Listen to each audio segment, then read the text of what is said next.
Hello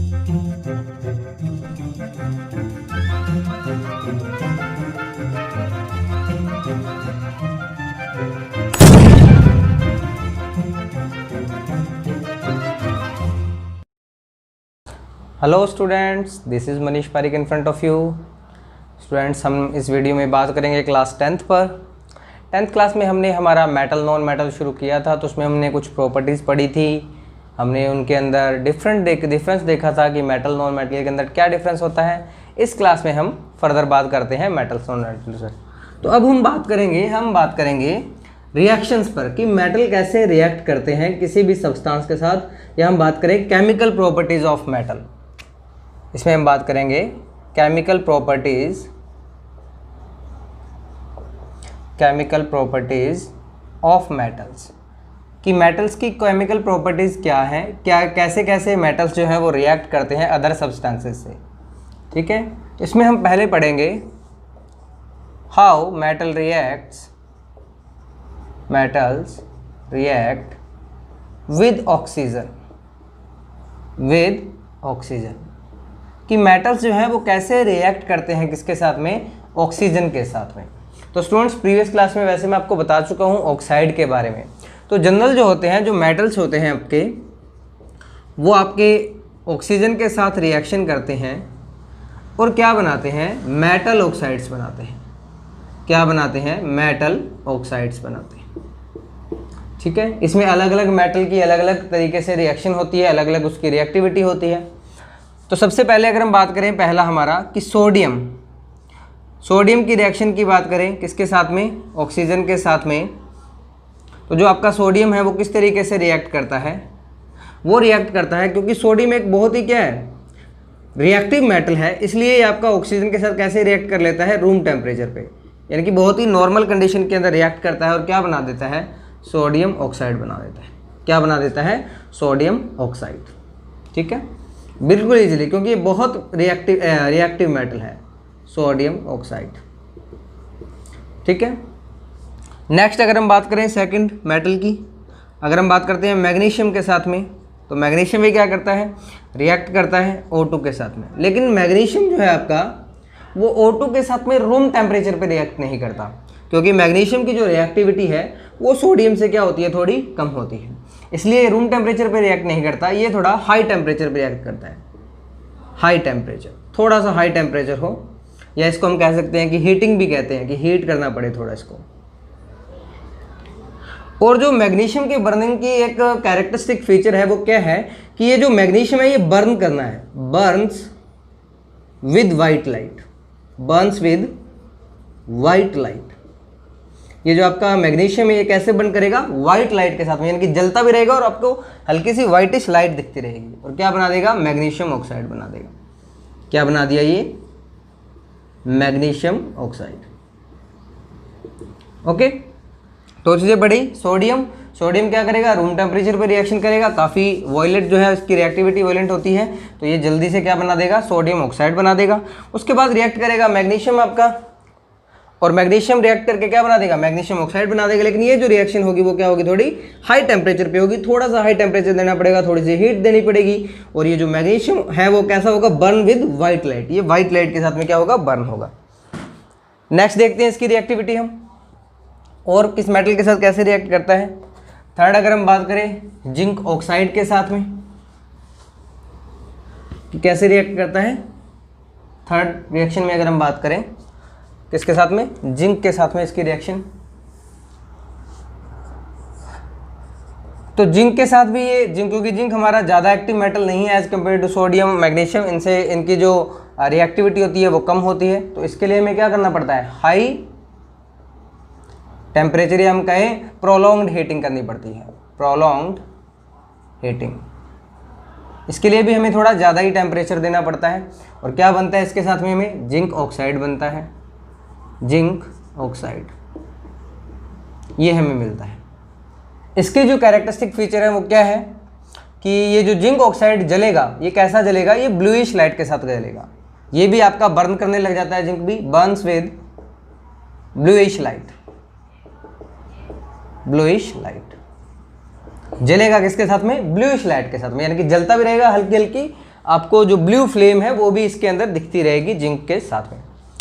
ठीक है, तीसरा ये हमने देखा। चौथा हम पढ़ते हैं आयरन के साथ में कि आयरन कैसे रिएक्ट करता है। तो आयरन ऑक्सीजन के साथ में रिएक्ट करता है, वो पता है आपको, बहुत बहुत हाई टेम्परेचर चाहिए, very high temperature.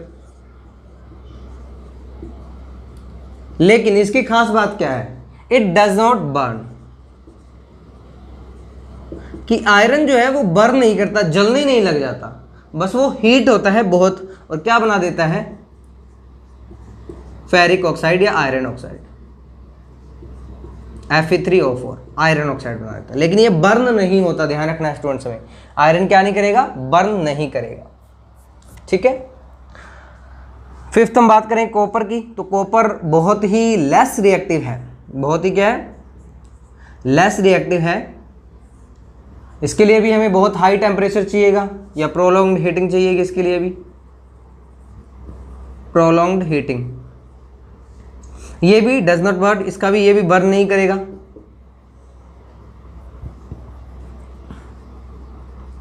Does not burn, क्या बना देगा, कॉपर ऑक्साइड बना देगा।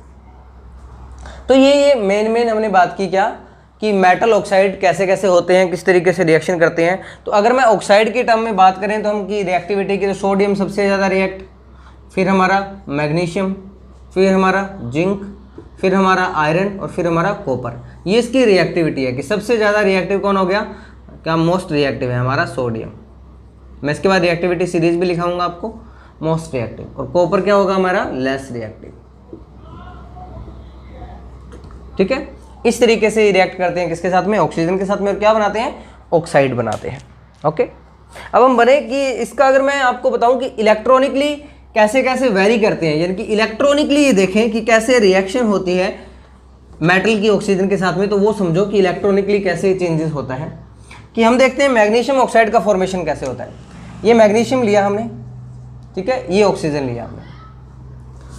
मैग्नीशियम के अंदर हमें पता है एटॉमिक नंबर 12 होता है, इसका इलेक्ट्रॉनिक कन्फिग्रेशन क्या होता है, 282। ऑक्सीजन का एटॉमिक नंबर कितना होता है, 8 होता है, इसका इलेक्ट्रॉनिक कन्फिग्रेशन क्या होता है, 26। ओके, अब हमें पता है, मैंने आपको बताया था लास्ट क्लास के अंदर, मेटल की नेचर कैसी होती है, इलेक्ट्रोपॉजिटिव नेचर होती है। क्या होती है, इलेक्ट्रोपॉजिटिव नेचर। तो ये क्या करेगा, इलेक्ट्रॉन डोनेट करेगा। कितने इलेक्ट्रॉन डोनेट करेगा, 2 इलेक्ट्रॉन डोनेट करेगा। तो क्या बना देगा, Mg+2। प्लस में इसने क्या कर दिए, अपने 2 इलेक्ट्रॉन डोनेट कर दिए। ऑक्सीजन क्या है, नॉन मेटल है, इसकी नेचर कैसी होती है, आपको पता है इलेक्ट्रोनेगेटिव नेचर का होता है, इलेक्ट्रॉन गेन करने की टेंडेंसी होती है। तो ये क्या करेगा, अपने इलेक्ट्रॉन गेन कर लेगा। यहाँ पे क्या होगा, 28, यहाँ पे भी क्या हो गया, 28। अब ये दोनों Mg+2 और O-2 आपस में रिएक्ट करेंगे और क्या बना देंगे, MgO। इस तरीके से अगर इलेक्ट्रॉन डॉट स्ट्रक्चर के थ्रू बनाए तो इस तरीके से देखते हैं हम कि वैलेंस शेल में कितने इलेक्ट्रॉन है, 2 इलेक्ट्रॉन है। तो ये 2 इलेक्ट्रॉन इसके ये रहे। ऑक्सीजन के वैलेंस शेल में कितने इलेक्ट्रॉन है, 6 इलेक्ट्रॉन है, 2 4 6। इसको क्या चाहिए, 2 इलेक्ट्रॉन चाहिए। तो ये अपने 2 इलेक्ट्रॉन दे देगा और क्या बना देगा, MgO बना देगा। इस तरीके से फॉर्मेशन होता है किसका, आपका MgO का। ओके, अगर हम बात करें क्या एक और तरीके से भी ऑक्साइड का नेचर, अगर सोडियम ऑक्साइड की बात करें कि सोडियम ऑक्साइड कैसे फॉर्म होगा, उसको देखो। अब देखना तुम, सोडियम का इलेक्ट्रॉनिक कन्फिग्रेशन 281, ऑक्सीजन का इलेक्ट्रॉनिक कन्फिग्रेशन 26। इसका तो कितना इलेक्ट्रॉन है, 1 इलेक्ट्रॉन है। 1 इलेक्ट्रॉन लूज करेगा तो क्या बनाएगा, सोडियम 28। ये तो 1 इलेक्ट्रॉन लूज कर सकता है, लेकिन इसको चाहिए कितने, ऑक्सीजन को, ऑक्सीजन को तो 2 इलेक्ट्रॉन चाहिए, है ना, ऐड करने के लिए। लेकिन ये कितने दे रहा है, 1 ही दे रहा है। तो होगा क्या, यहाँ पे 2 सोडियम एटम आ जाएंगे, क्योंकि 1 सोडियम एटम 1 इलेक्ट्रॉन दे रहा है, तो 2 सोडियम एटम 2 इलेक्ट्रॉन देंगे। तो कुछ इस तरीके से हो जाएगा। फिर आपको हो जाएगा ये O-2, यहाँ पे 28 हो गया, दोनों इलेक्ट्रॉन दिए, यहाँ पे क्या बन जाएगा, Na2O। इलेक्ट्रॉनिकली समझो कि ये सोडियम था, ये सोडियम था, इसके वैलेंस शेल में 1 इलेक्ट्रॉन था, इसके वैलेंस शेल में 1 इलेक्ट्रॉन था। ये ऑक्सीजन था, इसके वैलेंस शेल में 6 इलेक्ट्रॉन थे। इसको 2 इलेक्ट्रॉन चाहिए थे, 1 इसने दिया, 1 इसने दिया, क्या बन गया, Na2O। इस तरीके से मेटल ऑक्साइड क्या होते हैं, फॉर्म होते हैं। ठीक है, नेक्स्ट देखो, मेटल ऑक्साइड फॉर्मेशन देख लिया। अब हम बात करते हैं नेचर ऑफ मेटल ऑक्साइड। वैसे तो प्रीवियस क्लास के अंदर बात की थी मैंने आपको कि ये कैसे होते हैं, बेसिक भी होते हैं और एम्फोटेरिक होते हैं, जनरली इस तरीके से दिया जाता है। नेक्स्ट टॉपिक जो है हमारा क्या है, nature of metal oxide. Nature of metal oxide, generally मैंने आपको क्या बताया था कि मेटल ऑक्साइड वो क्या होते हैं, बेसिक होते हैं नेचर के अंदर, बेसिक होते हैं। लेकिन कुछ बताए थे मैंने एम्फोटेरिक भी, कुछ क्या होते हैं, एम्फोटेरिक भी होते हैं, यानी कि दोनों नेचर शो करते हैं। एम्फोटेरिक यानी कि acidic as well as basic, यानी कि एसिडिक की प्रॉपर्टी भी शो करेंगे, बेसिक की प्रॉपर्टी भी शो करेंगे। जैसे आपने देखा क्या, Na2O ये बेसिक होता है, यहाँ लिख रहा हूँ Na2O ये कैसा होता है, बेसिक होता है। MgO ये भी बेसिक होता है, ठीक है। आपने देखा ZnO ये कैसा होता है, एम्फोटेरिक होता है, ये कैसा होता है, एम्फोटेरिक होता है। Al2O3 एल्यूमिनियम का ऑक्साइड होता है, ये भी कैसा होता है, एम्फोटेरिक होता है, ठीक है। अब बेसिक होगा तो बेसिक किसके साथ रिएक्शन करेगा, एसिड के साथ। एसिड के साथ रिएक्शन करके क्या बनाएगा, सोल्ट बनाएगा। मान लीजिए आपने Na2O लिखा, इसकी रिएक्शन करवा दिया आपने डाइल्यूट HCl के साथ में, तो क्या बनेगा हमारा यहाँ पर हमारा बन जाएगा, HCl के साथ रिएक्शन करेंगे तो ये आपका बनेगा Na2O HCl, सॉल्ट क्या बन जाएगा, NaCl प्लस H2O, ठीक है। MgO रिएक्शन करेगा तो क्या बन जाएगा, एसिड के साथ रिएक्शन करेगा तो सॉल्ट बनेगा। कौन सा बनेगा, ये आपका बनेगा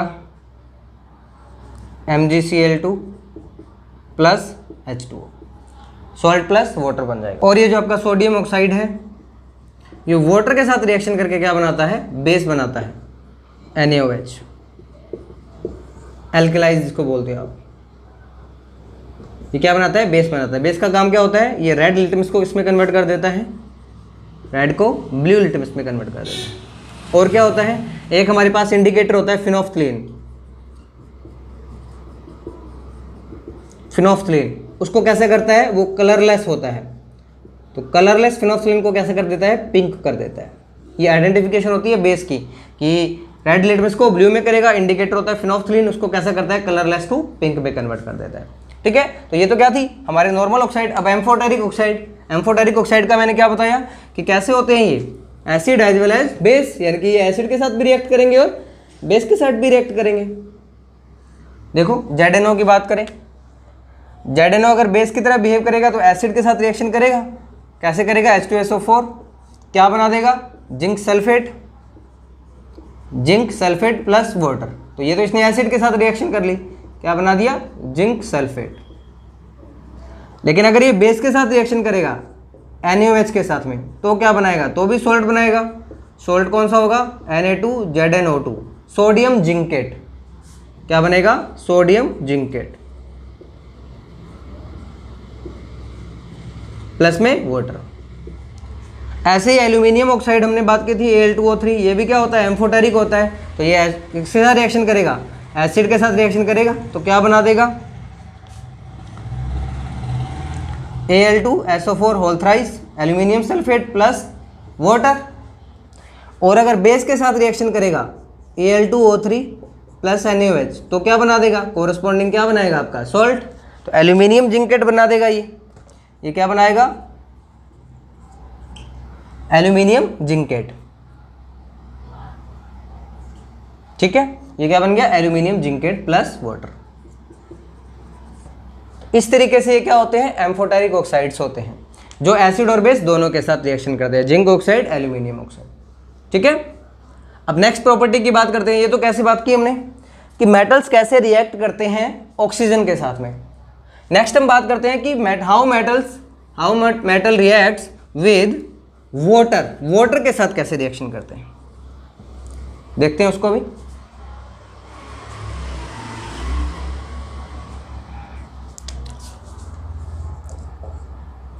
How does metal reacts with water? Reacts with water. तो वाटर के साथ जो रिएक्टिविटी होती है मेटल्स की वो अलग अलग होती है, उससे पहले मैं आपको एक रिएक्टिविटी सीरीज बताता हूँ कि कैसे रिएक्ट करते हैं। ये एक रिएक्टिविटी सीरीज है हमारे पास, पोटेशियम, सोडियम, कैल्शियम, मैग्नीशियम, फिर होता है जिंक, एल्यूमिनियम, जिंक, और होता है लेड, होता है हाइड्रोजन, फिर होता है कॉपर, Hg, या ऊपर लिखता हूँ, थोड़ा सा दिखेगा नहीं आपको, यहाँ पे दिख जाएगा। ये potassium, sodium, calcium, magnesium, aluminium, zinc, उसके बाद हाइड्रोजन, उसके बाद लेड, लेड के बाद में copper, Hg mercury, Ag silver, Au gold, Pt platinum. दिख रहा है कि सारी सीरीज? हाँ, ये इसकी रिएक्टिविटी सीरीज है, ठीक है। तो ये ऊपर वाले जो, अब इसकी रिएक्टिविटी जो है अप टू डाउन जाती है तो डिक्रीज होती है, यानी कि ये पोटेशियम है, ये क्या है, सबसे ज़्यादा रिएक्टिव है, और प्लेटिनम है, ये सबसे ज़्यादा अनरिएक्टिव है या लेस रिएक्टिव है, इस तरीके से हम कह सकते हैं, ठीक है। ये होता है इसके अंदर। अब कैसे होता है, ये वाटर के साथ कैसे रिएक्ट करते हैं। तो ये जो आपके 3 मेटल हैं जो बहुत ज़्यादा रिएक्टिव हैं, पोटेशियम, सोडियम और कैल्शियम, इनमें भी पोटेशियम और जो सोडियम है वो सबसे ज़्यादा रिएक्टिव होते हैं। ये क्या करते हैं, वाटर के साथ रिएक्शन करते हुए क्या बनाते हैं, हाइड्रोक्साइड बनाते हैं, प्लस में क्या रिलीज होती है, हाइड्रोजन गैस रिलीज होती है, H2 गैस रिलीज होती है, ठीक है।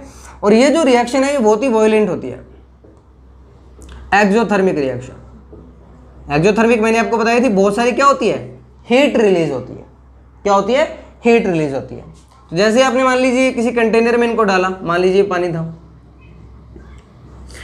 तो जैसे आपने इसको डाला पोटेशियम को, तो ये क्या करेंगे, H2O के साथ रिएक्ट करेंगे, H2O के साथ रिएक्शन करके हाइड्रोक्साइड बनाएंगे, प्लस में हाइड्रोजन गैस यहाँ पे रिलीज होगी। अब हाइड्रोजन गैस रिलीज होगी और एक्सोथर्मिक रिएक्शन भी है, एक्सोथर्मिक रिएक्शन का मतलब है हीट भी रिलीज हो रही है। तो उस हाइड्रोजन गैस, अब हाइड्रोजन गैस क्या होगा, ऑक्सीजन के साथ रिएक्शन करके, जो एनवायरनमेंट में या वाटर के अंदर ऑक्सीजन के साथ रिएक्ट करके क्या करेगी, बर्न करेगी और इसको हीट भी मिल रही है, तो यहाँ पे बर्निंग होने लग जाती है हाइड्रोजन गैस की। और हाइड्रोजन गैस की जो बर्निंग है वो ये पोटेशियम भी क्या कर लेता है, कैच कर लेता है, तो इसलिए ये भी जलने लग जाता है। यहाँ पे लिख सकते हैं potassium catches fire and Burns, और क्या हो जाता है, जलने लग जाता है। बहुत रिएक्टिव होते हैं ये मेटल्स, बहुत ही रिएक्टिव, पोटेशियम तो बहुत ही ज़्यादा। तो क्या करते हो, जैसे ही पानी में डालते हो, यहाँ ये क्या करेंगे, पोटेशियम हाइड्रोक्साइड बनाएंगे, हाइड्रोजन गैस रिलीज करेंगे, और साथ में क्या हो रही है, हीट रिलीव हो रही है, क्योंकि एक्सोथर्मिक रिएक्शन है। तो एक्सोथर्मिक रिएक्शन है, हाइड्रोजन है, ऑक्सीजन है, हीट है, तो वहाँ पे क्या शुरू हो जाएगी, बर्निंग की रिएक्शन शुरू हो जाएगी, हाइड्रोजन बर्न करना स्टार्ट कर देगी। हाइड्रोजन बर्न करना स्टार्ट करेगी तो ये पोटेशियम भी क्या करेगा, ये फायर कैच कर लेगा, फायर कैच कर लेगा तो ये भी जलने लग जाएगा, और ये फ्लोट करेंगे इस तरीके से, सरफेस पे क्या करते रहते हैं, फ्लोट करते रहते हैं। सुना भी होगा आपने, सोडियम पोटेशियम को पानी में डालने पर जलने लग जाते हैं, कुछ स्टूडेंट्स ने बताया होगा आपको। ऐसे ही सोडियम भी क्या करेगा, वाटर के साथ रिएक्शन करेगा, कोल्ड वाटर के साथ में। ये ध्यान रखना किसके साथ रिएक्ट करते हैं, कोल्ड वाटर, बहुत रिएक्टिव है, कोल्ड वाटर के साथ रिएक्ट कर जाएंगे, कोल्ड वाटर के साथ सेम वही होगी, बहुत वॉयलेंट रिएक्शन है, वॉयलेंट रिएक्शन है इनकी, एक्सोथर्मिक रिएक्शन, बहुत सारी हीट रिलीज होगी, क्या बनेगा, NaOH प्लस H2। वही सेम कहानी पोटेशियम की, क्या होगा, हाइड्रोजन गैस रिलीज होगी, हीट रिलीज होगी, ऑक्सीजन के साथ रिएक्ट करके बर्निंग शुरू कर देंगे, सोडियम क्या करेगा, कैचेस फायर कैच करेगा और जलने लग जाएगा, ठीक है। अब नेक्स्ट बात करें कैल्शियम की। कैल्शियम की थोड़ा सा इससे लेस रिएक्टिव होता है, जो सोडियम पोटेशियम के बाद जो कैल्शियम है वो इससे थोड़ा लेस रिएक्टिव होता है। तो यहाँ कैल्शियम वाले केस में क्या होगा, कैल्शियम भी वाटर के साथ रिएक्शन करेगा, क्या बनाएगा, कैल्शियम हाइड्रोक्साइड बनाएगा, और प्लस में H2 गैस रिलीज होगी। बट यहाँ पे फायर नहीं लगती, यहाँ पे आग नहीं लगती, ठीक है ना। आग क्यों नहीं लगती, कि कैल्शियम जो है वो सोडियम और पोटेशियम जितना क्या नहीं है, एक्टिव नहीं है, रिएक्टिव मेटल नहीं है, ठीक है। और ना ही ज़्यादा यहाँ पे हीट रिलीज होती है, कि जैसे हम बात करें कि बहुत ज़्यादा हीट रिलीज नहीं होती, यहाँ पे थोड़ी सी अमाउंट के अंदर हीट रिलीज होती है, जो कि बर्निंग के लिए सफिशिएंट नहीं होती। तो यहाँ पे आग नहीं जलती, बिल्कुल एक्सोथर्मिक रिएक्शन है, हीट रिलीज होगी, बट उतनी अमाउंट में नहीं जितनी कि सोडियम और पोटेशियम में होगी। तो ये कैल्शियम जो है ये बर्निंग नहीं करता, इसमें आग नहीं लगती। बट यहाँ पे एक क्वेश्चन और है, लेकिन जैसे ही आप कैल्शियम को डालोगे, आपने क्या किया, कैल्शियम को मिक्स कर दिया इस वाटर के अंदर, तो ये वाटर जो है कैसा हो जाएगा, मिल्की हो जाएगा, व्हाइटिश कलर का हो जाएगा, जैसे दूधिया कलर का होता है, वैसे मिल्की, सॉल्यूशन आपका वाटर कैसा हो जाएगा, मिल्की हो जाएगा। ठीक है, तो इस तरीके के कई बार क्वेश्चन आ जाते हैं आइडेंटिफिकेशन में कि मिल्की वाटर हो गया तो बताओ कौन सा आपने मेटल डाला है, तो कैल्शियम। हीट नहीं होगी यहाँ पे, हीट रिलीज नहीं होगी, और ये भी कैल्शियम भी क्या करेगा, फ्लोट करेगा आपके किस पे, सरफेस पे। ठीक है, ये तीनों बात कर ली, और तीनों किससे रिएक्ट करेंगे, कोल्ड वाटर से रिएक्ट करेंगे, ये ध्यान रखना, तीनों क्या करेंगे, कोल्ड वाटर से रिएक्ट करेंगे। नेक्स्ट देखते हैं हम मैग्नीशियम। मैग्नीशियम की रिएक्टिविटी थोड़ी सी कम है, थोड़ी सी कम है, इसलिए ये क्या करेगा, कोल्ड वाटर के साथ तो रिएक्ट नहीं करेगा, बट ये क्या करेगा, हॉट वाटर से रिएक्ट करेगा। क्या करेगा, हॉट वाटर से रिएक्ट करेगा। तो मैग्नीशियम किसके साथ, हॉट वाटर, ये किसके साथ में, कोल्ड वाटर। हॉट वाटर के साथ में reaction simply MgO plus H2, वही मैग्नीशियम हाइड्रोक्साइड बनाएगा, प्लस में क्या करेगा, H2 रिलीज करेगा। इसमें भी कोई बर्निंग वगैरह कुछ नहीं होती ज़्यादा। ठीक है, तो सबसे ज़्यादा रिएक्टिव ये, फिर आते हैं तीनों, ये तीनों लेस रिएक्टिव हैं। ये किससे रिएक्ट करते हैं, स्टीम के साथ में, स्टीम के साथ में रिएक्शन करेंगे। स्टीम के साथ कैसे रिएक्शन करेंगे, एल्यूमिनियम स्टीम के साथ रिएक्शन करेगा, क्या बनाएगा, एल्यूमिनियम हाइड्रोक्साइड, प्लस में क्या होगा, H2 गैस। ये जो जिंक और आयरन है, ये वाटर के साथ रिएक्शन करके क्या बनाते हैं, ये आपका बनाते हैं क्या, ऑक्साइड, क्या बनाएंगे, जिंक ऑक्साइड प्लस H2। ऐसे ही आपका आयरन भी है, ये भी वाटर के साथ रिएक्शन करके क्या बनाएगा, ये भी आपका बनाएगा क्या, आयरन ऑक्साइड प्लस H2। ये हाइड्रोक्साइड नहीं बनाते, ये क्या बनाते हैं, ऑक्साइड बनाते हैं। और ये किसके साथ रिएक्शन करेंगे, स्टीम के साथ रिएक्शन करेंगे। और ये बाकी जो नीचे वाले रिएक्टिव हैं, ये बहुत ही लेस रिएक्टिव हैं, lead, copper, Hg, Ag, Au, Pt, ये बहुत ही लेस रिएक्टिव हैं, बहुत ही लेस रिएक्टिव। हम कहें do not react with water, do not react with water, ये वाटर के साथ रिएक्ट नहीं करते। जैसे आपको ये रिएक्शन दे दी Cu प्लस H2O, क्या, कुछ नहीं, नो रिएक्शन। ठीक है, इस तरीके से रिएक्ट करते हैं। तो ये एक्टिविटी सीरीज थोड़ा सा याद रखनी पड़ेगी आपको कि potassium, sodium, calcium, magnesium, aluminium, zinc, iron, hydrogen, lead, copper, Hg, Ag, Au, Pt, इस तरीके से रिएक्ट करते हैं ये वाटर के साथ। ओके, होप सो आपको समझ में आया होगा। अगर ये वीडियो पसंद आई तो प्लीज़ लाइक कीजिए, शेयर कीजिए, सब्सक्राइब कीजिए। Thank you so much.